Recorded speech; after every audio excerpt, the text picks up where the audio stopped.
Guys, ನಾವು ಇವತ್ತು ಮಾಡ್ತಾ ಇದ್ದೀವಿ ಮಂಡ್ಯದ ಮದ್ದೂರ್ ಸ್ಪೆಷಲ್ ವಡಾ. ತುಂಬಾ ಕ್ರಿಸ್ಪಿಯಾಗಿ ಬರುತ್ತೆ, ಹಾಗೆ ಅಥೆಂಟಿಕ್ ರೆಸಿಪಿ ಇದು ಮಂಡ್ಯ ಮದ್ದೂರ್ ವಡೆದು. ಹಾಗೆ ತುಂಬಾ ಹೈಜಿನ್ನಾಗಿ ಮನೇಲೇ ಮಾಡ್ಕೋಬೋದು. ಇದನ್ನು ಹೇಗೆ ಮಾಡೋದು ಅಂತ ನಾನು ತೋರಿಸ್ತೀನಿ. ಮನೇಲಿ ಮಾಡಿಕೊಂಡು ಎಂಜಾಯ್ ಮಾಡಿ ಎಲ್ಲ. ಇದಕ್ಕೇನೇನು ಬೇಕು ಅಂತ ಅಂದರೆ ಎಳ್ಳು, ಬಿಸಿ ಎಣ್ಣೆ, ಗೋಡಂಬಿ, ಹಾಗೆ ಹಸಿಮೆಣಸಿನ್ಕಾಯಿ, ಒಂದು ಸ್ಮಾಲ್ ಕಪ್ ರವೆ, ಹಾಗೆ ಹೆಚ್ಚಿಟ್ಟಿರೋ ಈರುಳ್ಳಿ, ಮೈದಾ, ಅಕ್ಕಿ ಹಿಟ್ಟು, ಹಾಗೆ ಆಯಿಲಲ್ಲಿ ಫ್ರೈ ಮಾಡಿರೋ ಕರಿಬೇವು. ಇಷ್ಟೆಲ್ಲ ಐಟಮ್ಸ್ನ ಮುಂಚೆನೇ ರೆಡಿ ಮಾಡಿ ಇಟ್ಕೊಂಡಿದ್ವಿ. ಒಂದು 100 ಗ್ರಾಮ್ಸ್ ಆಫ್ ರವೆ ಮತ್ತು 100 ಗ್ರಾಮ್ಸ್ ಆಫ್ ಅಕ್ಕಿ ಹಿಟ್ಟು. ನೆಕ್ಸ್ಟು ಈ ಥರ ಒಂದು ದೊಡ್ಡ ಪ್ಲೇಟ್ ಅಥವಾ ಬೋಸಿನ ತೊಗೊಂಡು ಆನಿಯನ್ನ ತುಂಬ ಸಣ್ಣದಾಗಿ ಚಾಪ್ ಮಾಡಿ ಇಟ್ಕೊಂಡಿರ್ಬೇಕು. ಒಂದು 4 to 5 ಆನಿಯನ್ ದಪ್ಪದು ಇದ್ದರೆ ಸಾಕು. ನೆಕ್ಸ್ಟ್ ಅದಕ್ಕೆ ಹಸಿಮೆಣಸಿನ್ಕಾಯಿ ಮತ್ತು ಗೋಡಂಬಿನ ಹಾಕೊಳ್ಳಿ. ನೆಕ್ಸ್ಟು ಒಂದು 100 ಗ್ರಾಮ್ಸ್ ಆಫ್ ರವೆ. ನೆಕ್ಸ್ಟು ಅದಕ್ಕೆ ಒಂದು 2 ಟೇಬಲ್ ಸ್ಪೂನ್ ಆಫ್ ಎಳ್ಳು ಹಾಕೊಳ್ಳಿ. ಎಳ್ಳೇನು ಹುರಿದಿಲ್ಲ, ನಾರ್ಮಲ್ ಹಸಿ ಎಳ್ಳೆ ಹಾಕೊಳ್ಳಿ. ಯಾಕಂದರೆ ಎಣ್ಣೆಲಿ ಫ್ರೈ ಮಾಡೋದ್ರಿಂದ ಅದೇನು ಸಪ್ರೇಟಾಗಿ ಹುರಿಯೋ ಅವಶ್ಯಕತೆ ಇಲ್ಲ. ನೀವು ಇನ್ನೂ ಸ್ವಲ್ಪ ಜಾಸ್ತಿ ಬೇಕು ಅಂದರೆ ಜಾಸ್ತಿನೂ ಹಾಕೋಬೋದು. ನೆಕ್ಸ್ಟು ಆಯಿಲಲ್ಲಿ ಫ್ರೈ ಮಾಡಿರೋ ಕರಿಬೇವಿನ ಎಲೆನ ಹಾಕೊಳ್ಳಿ. ಒಂದು ಹಿಡಿಯಷ್ಟು ಸಾಕು. ನೆಕ್ಸ್ಟು ಬಿಸಿ ಎಣ್ಣೆ, ಅಂದರೆ ತುಂಬ ಬಿಸಿನೂ ಇರಬಾರ್ದು, ಜಸ್ಟ್ ಸ್ವಲ್ಪ ವಾಮ್ ಇದ್ದರೆ ಸಾಕು, ಬೆಚ್ಚಗನೆ ಇರೋ ಎಣ್ಣೆ. ನೆಕ್ಸ್ಟ್ ಅದನ್ನೆಲ್ಲ ಹಾಕೊಂಡ್ಮೇಲೆ ನೀಟಾಗಿ ಮಿಕ್ಸ್ ಮಾಡೋಕ್ಕೆ ಸ್ಟಾರ್ಟ್ ಮಾಡಿ. ಯಾಕಂದರೆ ಈರುಳ್ಳಿ ನೀರು ಬಿಟ್ಕೊಳ್ಳೋದ್ರಿಂದ ನಾವು ಇಲ್ಲೇ ತುಂಬ ಚೆನ್ನಾಗಿ ಮಿಕ್ಸ್ ಮಾಡಬೇಕು. ನೋಡಿ, ಆ ಥರ ನೀಟಾಗಿ ಮಿಕ್ಸ್ ಮಾಡಬೇಕು. ರವೆ ಏನಕ್ಕಪ್ಪ ಮುಂಚೆನೇ ಹಾಕೋದು ಅಂತ ಅಂದರೆ, ಯಾಕಂದರೆ ಈರುಳ್ಳಿ ಮಿಕ್ಸ್ ಮಾಡಬೇಕಿದ್ರೆ ನೀರು ಬಿಟ್ಕೊಳುತ್ತೆ. ಅದನ್ನೆಲ್ಲ ಹೀರ್ಕೊಳ್ಳಿ ಅನ್ನೋ ಕಾರಣಕ್ಕೆ ರವೆನ ಮುಂಚೆನೇ ಹಾಕ್ತೀವಿ. ಸೊ ಈ ಥರ ನೀಟಾಗಿ ಮಿಕ್ಸ್ ಮಾಡ್ಕೊಂಡು ಬನ್ನಿ. ತುಂಬಾ ಚೆನ್ನಾಗಿ ಬರುತ್ತೆ, ಕ್ರಿಸ್ಪಿಯಾಗಿ ಬರುತ್ತೆ ಮದ್ದೂರ್ ವಡೆ.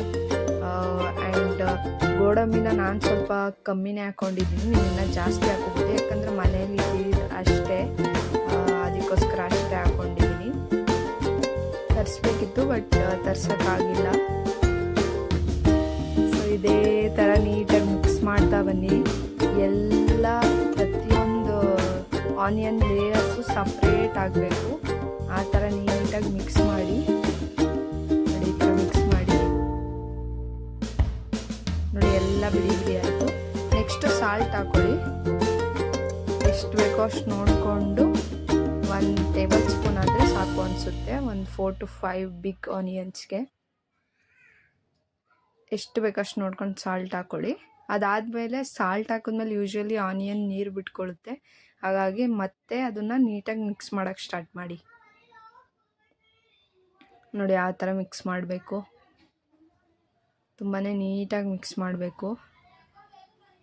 ನನಗೇನೋ ರವೆ ಸ್ವಲ್ಪ ಕಮ್ಮಿ ಆಯ್ತೇನೋ ಅಂತ ಅನ್ನಿಸ್ತು, ಅದಕ್ಕೋಸ್ಕರ ಇನ್ನೊಂದು 50 ಗ್ರಾಮ್ಸ್ ಆಫ್ ರವೆನ ಹಾಕ್ಕೊಂಡಿದ್ದೀನಿ. ಟೋಟಲ್ ಇದಕ್ಕೆ ಆ್ಯಡ್ ಮಾಡಿದ್ದು ಬಂದು 150 ಗ್ರಾಮ್ಸ್ ಆಫ್ ರವೆ. ಆ ಸ್ಮಾಲ್ ಕಪ್ ಇದೆಯಲ್ಲ, ಅದರಲ್ಲಿ 1.5 ಕಪ್ ಹಾಕ್ಕೊಂಡ್ರೆ ಸಾಕು. ನೆಕ್ಸ್ಟು ಇದಕ್ಕೆ ನಾನು ಆ್ಯಡ್ ಮಾಡ್ತಾಯಿದ್ದೀನಿ ಅಕ್ಕಿ ಹಿಟ್ಟು. ಅಕ್ಕಿ ಹಿಟ್ಟೂ ಅಷ್ಟೇ ಒಂದು 100 ಗ್ರಾಮ್ಸ್ ಆಫ್ ಅಕ್ಕಿ ಹಿಟ್ಟು ಹಾಕ್ಕೊಂಡಿದ್ದೀನಿ. ಅಕ್ಕಿ ಹಿಟ್ಟು ಇಟ್ಸ್ ಓನ್ಲಿ ಬಿಕಾಸ್ ಆಫ್ ಕ್ರಿಸ್ಪಿನೆಸ್ಗೋಸ್ಕರ ಅಕ್ಕಿ ಹಿಟ್ಟನ್ನ ಯೂಸ್ ಮಾಡ್ತಿದ್ದೀವಿ ಇಲ್ಲಿ.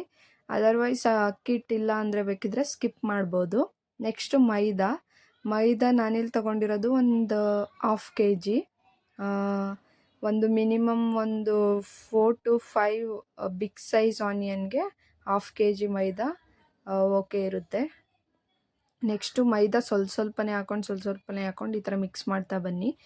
ಆಯಿಲ್ ನೋಡಿಕೊಂಡು, ಯಾಕಂದರೆ ಮೈದಾ ನೀವು ಹಾಕಿದಾಗ ನೀರು ಹಾಕೋಕ್ಕೂ ಮುಂಚೆ ಆಯಿಲ್ ಫುಲ್ ಎಲ್ಲ ಕಡೆ ಇರಬೇಕು ಮೈದಾ ಅಲ್ಲಿ. ಈ ಬಿಸ್ಕೆಟಿಗೆ ಕಲಿಸ್ತೀವಿ ನೋಡಿ, ಉಡಿ ಈ ಥರ, ಹಂಗಂತ ಜಾಸ್ತಿ ಎಣ್ಣೆ ಹಾಕ್ಕೊಳಕ್ಕೆ ಹೋಗಬೇಡಿ. ನೀಟಾಗಿ ಸ್ವಲ್ಪ ಈ ಥರ ಬರಬೇಕು. ಈ ಥರ ಅದಕ್ಕೆ ನೀವು ಮಿಕ್ಸ್ ಮಾಡ್ಕೋಬೇಕು ಆಯಿಲಲ್ಲಿ. ನೆಕ್ಸ್ಟು ಸ್ವಲ್ಪನೇ ನೀರನ್ನ ಅದ್ರ ಮೇಲೆ ಹಾಕ್ಕೊಂಡು ಈ ಥರ ಮಿಕ್ಸ್ ಮಾಡ್ತಾ ಬನ್ನಿ. ನೋಡಿ, ಈ ಥರ ಸ್ವಲ್ಪನೇ ಹಾಕ್ಕೊಳ್ಳಿ. ಯಾಕಂದರೆ ಜಾಸ್ತಿ ತೆಳುವಾಗಬಾರ್ದು. ಹಿಟ್ಟು ಸ್ವಲ್ಪ ಗಟ್ಟಿನೇ ಇರಬೇಕು, ತುಂಬ ತೆಳುವಾಗಬಾರ್ದು. ಚಪಾತಿ ಹಿಟ್ಟಷ್ಟು ತೆಳುವಿರಬಾರ್ದು, ಹಿಟ್ಟು ಗಟ್ಟಿನೇ ಇರಬೇಕು. ನೋಡಿ, ಯಾಕಂದರೆ ಈರುಳ್ಳಿ ಇರೋದ್ರಿಂದ ನಿಮಗೆ ನೀವು ತೆಳ್ಳಗೆ ಮಾಡಿಕೊಂಡ್ರೆ ಎಣ್ಣೆ ಒಳಗಡೆ ಬಿಡೋಕ್ಕಾಗಲ್ಲ, ತಟ್ಟಕ್ಕಾಗಲ್ಲ. ಸೊ ನೋಡಿ, ಅಷ್ಟೇ ಗಟ್ಟಿ ಇರಬೇಕು. ಈಗ ಅದನ್ನೇ ಇನ್ನೂ ಒಂದು ಡ್ರಾಪು ನೀರು ಹಾಕ್ಕೊಳ್ದೇನೆ ಅದನ್ನೇ ಮಿಕ್ಸ್ ಮಾಡ್ತಾ ಬನ್ನಿ. ನೀಟಾಗಿ ಮಿಕ್ಸ್ ಮಾಡಬೇಕು ಅದನ್ನು. ನೋಡಿ ತುಂಬ ನೀಟಾಗಿ ನಾದಿ ಅದನ್ನು. ಆನಿಯನ್ ಎಲ್ಲ ಬಿಟ್ಕೋಬಾರ್ದು, ಬಿಟ್ಕೊಂಡಿರೋ ಆನಿಯನ್ ಎಲ್ಲ ಅದರೊಳಗಡೆ ಸೇರಿಸಿ ಮಿಕ್ಸ್ ಮಾಡಿ. ನೋಡಿ ನೀಟಾಗಿ ಆ ಥರ ಮಿಕ್ಸ್ ಮಾಡಬೇಕು. ಅಷ್ಟೇ ಗಟ್ಟಿ ಇರಬೇಕು ಹಿಟ್ಟು, ತುಂಬಾ ಗಟ್ಟಿ ಇರಬೇಕು. ನೋಡಿ ನೆಕ್ಸ್ಟ್ ಉಂಡೆ ಕಟ್ಕೊಳ್ಳೋಣ. ಉಂಡೆ ಎಷ್ಟಿರಬೇಕು ಅಂದರೆ ಮಿನಿಮಮ್ ಒಂದು 900 ಗ್ರಾಮ್ಸ್ ಇರಬೇಕು. 900 ಗ್ರಾಮ್ಸ್ ಇದ್ದರೆ ಒಳಗಡೆ ತುಂಬ ಕ್ರಿಸ್ಪಿಯಾಗಿ ಬರುತ್ತೆ. ಆಚೆ ತುಂಬ ಕ್ರಿಸ್ಪಿಯಾಗಿ ಬರುತ್ತೆ, ಹಾಗೆ ಒಳಗಡೆ ತುಂಬ ಸಾಫ್ಟಾಗಿ ಬರುತ್ತೆ, ತುಂಬಾ ಸಾಫ್ಟಾಗಿ ಬರುತ್ತೆ. ನೋಡಿ ಆ ಥರ ಉಂಡೆ ಮಾಡ್ಕೊಳ್ಳಿ. ತುಂಬಾ ಚೆನ್ನಾಗಿರುತ್ತೆ ತಿನ್ನೋಕ್ಕೆ. ಹಾಗೆ ಒಂದು 2 to 3 ಡೇಸ್ವರೆಗೂ ಇಟ್ಕೋಬೋದು ಈ ಟೈಪ್ ಮಾಡಿದ್ರೆ. ನೋಡಿ ಇದೇ ಥರ ನೀಟಾಗಿ ಎಲ್ಲನೂ ಉಂಡೆ ಮಾಡಿ ಇಟ್ಕೋಬೇಕು. ನೀವು ಬೇಕಿದ್ರೆ ಅಲ್ಲೇ ಉಂಡೆ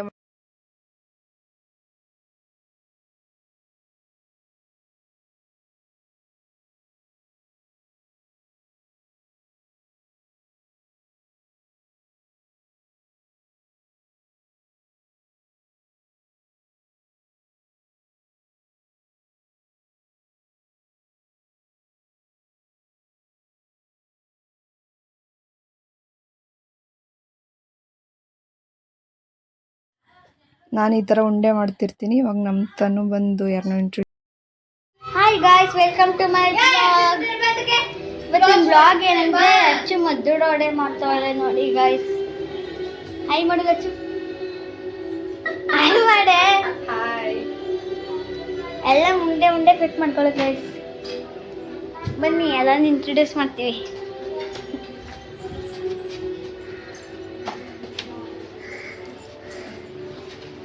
ಹೊಂಟಾಯ್ತಾರೆ ಗಾಯ್ಸ್ ನಾಚ್ಕೊಂಡು. ನೆಕ್ಸ್ಟ್ ಈ ಥರ ನೀಟಾಗಿ ಎಲ್ಲನೂ ಉಂಡೆ ಮಾಡ್ಕೊಂಡಾದ್ಮೇಲೆ ಒಂದು ಕಪ್ಪಲ್ಲಿ ಮೈದಾನ ಇಟ್ಕೊಂಡು ಲೈಟಾಗಿ ಅದ್ರ ಮೇಲೆ ಸ್ಪ್ರೆಡ್ ಮಾಡಿ ಒಂದು ಪ್ಲೇಟ್ ಅಥವಾ ರೊಟ್ಟಿ ಮಣೆ ತಗೊಂಡು ಈ ಥರ 2 ಕೈಯಿಂದ ಪ್ರೆಸ್ ಮಾಡಿಕೊಂಡು ಹಾಗೆ ತಟ್ಟೋಕೆ ಸ್ಟಾರ್ಟ್ ಮಾಡಿ. ನೋಡಿ ಅಷ್ಟು ತಿಕ್ನೆಸ್ ಇದ್ದರೆ ಸಾಕು. ತುಂಬ ತಿಕ್ಕಾದರೆ 2 to 3 ಡೇಸ್ವರೆಗೂ ಇಟ್ಕೊಳ್ಳೋಕ್ಕಾಗಲ್ಲ. ಹಾಗಾಗಿ ಇಷ್ಟು ತಿಕ್ನೆಸ್ ಇರಲಿ ಗೈಸ್. ನೋಡಿ ಆಲ್ರೆಡಿ ನಾನು ಮಾಡಿ ಇಟ್ಟಿದ್ದೀನಿ ಹಿಟ್ಟು. ನೀವು ಉಂಡೆಗಳನ್ನ ಒಂದೇ 900 ಗ್ರಾಮ್ಸೇ ಮಾಡ್ಕೊಂಡಿರೋದ್ರಿಂದ ಎಲ್ಲನೂ ಒಂದೇ ಸೈಜ್ ಬರುತ್ತೆ. ಸೊ ಎಲ್ಲದು ಒಂದೇ ಟೈಪ್ ಕ್ರಿಸ್ಪಿನೆಸ್ ಇರುತ್ತೆ, ಕ್ರಿಸ್ಪಿಯಾಗಿರುತ್ತೆ ಇದು ಒಳಗಡೆ. ನೋಡಿ ನೆಕ್ಸ್ಟ್ ನಮ್ಮ ಇಂಟ್ರೊಡ್ಯೂಸ್ ಮಾಡ್ಕೊಡ್ತೀನಿ. ಹಾಳೆ ಮಾಡಿದ್ದೀನಿ. ಹಾಯ್ ದೊಡ್ಡಮ್ಮ, ಹಾಯ್ ಮಾಡು. ದೀಕ್ಷನ್ ತೋರಿಸ್ತಿಂತ ಇದೆ ಗಾಯ್ಸ್. ದೀಕ್ಷಾ ಹಾಯ್ ಮಾಡು. ಅದೆಲ್ಲ ಮಾಡೋದ ನೀಟಾಗಿ ಮಾಡಾಕ್ಬೇಕು. ನೆಕ್ಸ್ಟ್ ಇವಾಗ ಒಂದು ಬಾಣಲೆ ತಗೊಂಡು ಅದಕ್ಕೆ ಎಣ್ಣೆ ಹಾಕ್ಕೊಳ್ಳಿ. ನಾವು ಯಾವಾಗಲೂ ಯೂಸ್ ಮಾಡೋದು ಸನ್ ಪ್ಯೂರ್ ಆಯಿಲ್. ಯಾವಾಗಲೂ ಎಂಥ ಎಣ್ಣೆ ಯೂಸ್ ಮಾಡಬೇಕಂದ್ರೆ ನಾವು ಕರೆದು ಆ ಪದಾರ್ಥನ ಆಚೆ ಇಟ್ಟ ಮೇಲೆ ಅದು ಹಾವಿ ಆಗಬೇಕು. ಅದ್ರ ಮೇಲಿರೋ ಎಣ್ಣೆ ಪಾರ್ಟಿಕಲ್ಸ್ ಎಲ್ಲ ಅದು ಎಣ್ಣೆ ಥರ ಕಾಣಿಸ್ಬಾರ್ದು, ತುಂಬ ಡ್ರೈ ಕಾಣಿಸ್ಬೇಕು. ಆ ಥರ ಒಂದು ಎಣ್ಣೆನ ಆದಷ್ಟು ಯೂಸ್ ಮಾಡೋಕ್ಕೆ ಟ್ರೈ ಮಾಡಿ. ಮಿನಿಮಮ್ 1 ಲೀಟರ್ ಎಣ್ಣೆನಾ ಈ ಬಾಣಲೆಯಲ್ಲಿ ಮಿನಿಮಮ್ 2 to 3 ಬೇಯಿಸ್ಕೊಬೋದು. ಸ್ವಲ್ಪ ದೊಡ್ಡ ಬಾಣಲಿ ಇದ್ದರೆ ಮಿನಿಮಮ್ ಒಂದು ಸರಿಗೆ ಒಂದು 5 ಬೇಕಿದ್ರೂ ಹಾಕೋಬೋದು. ಎಷ್ಟು ಗ್ರಾಮು ಅದು ಇರೋದು. ನೆಕ್ಸ್ಟ್ ಇವಾಗ ಎಣ್ಣೆ ಕಾಯ್ತಿದೆ. ಇವಾಗ ನೋಡೋಣ ಎಣ್ಣೆ ಕಾದಿದೆಯಾ ಇಲ್ವಾ ಅಂತ. ಸ್ವಲ್ಪ ಮಾಡಿದ ಹಿಟ್ಟನ್ನು ಅದ್ರೊಳಗಡೆ ಹಾಕಿ ಎಣ್ಣೆ ಕಾದಿದೆ.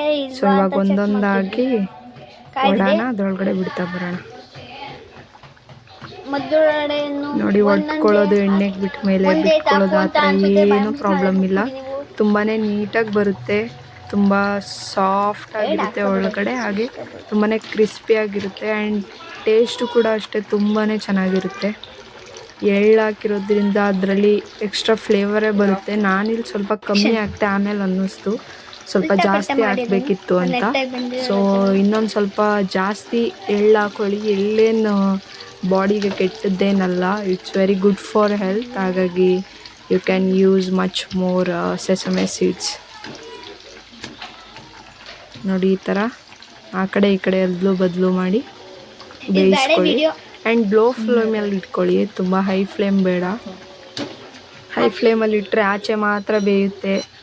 ಎಸ್ಪೆಷಲಿ ಆನಿಯನ್ ಆಗಿರೋದ್ರಿಂದ ಆಚೆ ತುಂಬ ಬೇಗ ಬೆಂದೋಗ್ಬಿಡುತ್ತೆ. ಆನಿಯನ್ ಎಲ್ಲ ತುಂಬ ಬೆಂದೋಗ್ಬಿಡುತ್ತೆ. ಹಾಗಾಗಿ ಅದನ್ನು ತುಂಬ ಲೋ ಫ್ಲೇಮಲ್ಲೇ ಬೇಯಿಸ್ಕೊಳ್ಳಿ.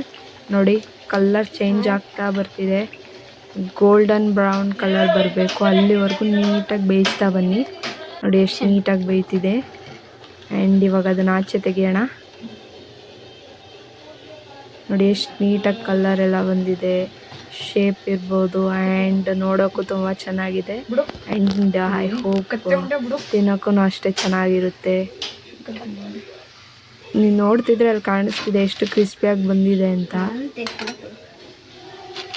ನೋಡಿ ಎಷ್ಟು ನೀಟಾಗಿ ಬಂದಿದೆ. ಇದೇ ಥರ ಲೋ ಫ್ಲೇಮಲ್ಲಿ ಇಟ್ಕೊಂಡೇ ಬೇಯಿಸ್ಕೋಬೇಕು. ಹಾಗೆ ಇನ್ನೊಂದು ಹಾಕೋಣ. ನೋಡಿ ಎಷ್ಟು ನೀಟಾಗಿ ಬಿಟ್ಕೊತಿದೆ. ಇದೇ ಥರ ಎಲ್ಲಾನು ನೀಟಾಗಿ ಬೇಯಿಸ್ಕೊಳ್ತಾ ಬನ್ನಿ. ನೋಡಿ ಎಲ್ಲಾನು ಬೇಯಿಸಿದ್ದೀನಿ. ನೋಡಿ ಎಷ್ಟು ನೀಟಾಗಿ ಕಾಣಿಸ್ತಿದೆ. ತುಂಬಾ ಚೆನ್ನಾಗಿ ಬಂತು. ನನಗಂತೂ ತುಂಬಾ ಖುಷಿ ಆಯಿತು. ಇವಾಗ ನಮ್ಮ ತನಗೆ ಕೊಡ್ತೀನಿ ನಾನು ಟೇಸ್ಟ್ ಮಾಡೋಕ್ಕೆ.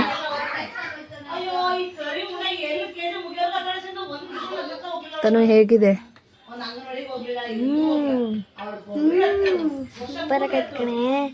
ಹೌದಾ? ಬೇರೆಯವ್ರಿಗೂ ಕೊಡೋಣ ಇದನ್ನ? ಸರಿ ಕೊಡೋಣ. ಯಾರಿಗೆ ಕೊಡೋಣ ಫಸ್ಟ್? ಓಕೆ, ನೀನೇ ತೊಗೊಂಡೋಗಿ ಕೊಡ್ತೀಯಾ? ಸರಿ, ಫಸ್ಟ್ ನೀನು ತಿನ್ನು. ಇನ್ನೊಂದು ಸ್ವಲ್ಪ ಸ್ವಲ್ಪ ಓವರ್ ಆಕ್ಟಿಂಗ್ ಅನಿಸ್ಲಿಲ್ವಾ?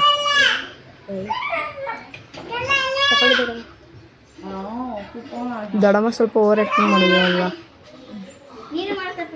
ನೆಕ್ಸ್ಟು ಇವರಿಗೆ ಕೊಟ್ವಿ, ಪಕ್ಕದ ಮನೆ ಆಂಟಿಗೆ, ಸಾರಿ ಅಕ್ಕಗೆ. ಅವರು ತಿನ್ನೋಕ್ಕೂ ಮುಂಚೆ ಸೂಪರ್.